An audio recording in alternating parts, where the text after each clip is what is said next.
যায় তাদের অনেক কষ্ট করতে হয়, তাদের দিয়ে কাজ করাবে, আর বাংলা ভাষায় কথা বললে তাকে জেলে নিয়ে চলে যাবে, ডিটেনশন ক্যাম্পে নিয়ে যাবে, হোল্ডিং এরিয়ায় নিয়ে যাবে। কেন? কোন অধিকারে? West Bengal is not in India, Bangla India से नॉय।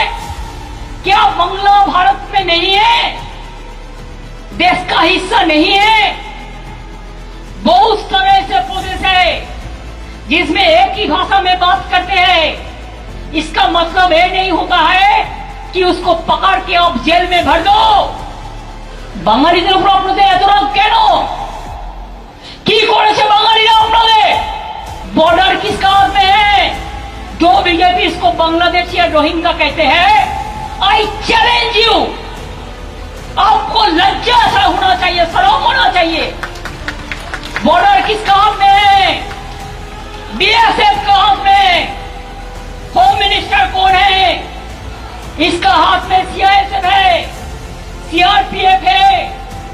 अगर प्लेन में कोई आते हैं, ये भी सेंट्रल गवर्नमेंट का सिविल एविएशन मिनिस्ट्री देखते हैं। ट्रेन पे भी कोई आते हैं तो इसका देखने का काम सेंट्रल गवर्नमेंट को होता है, हमारा नहीं।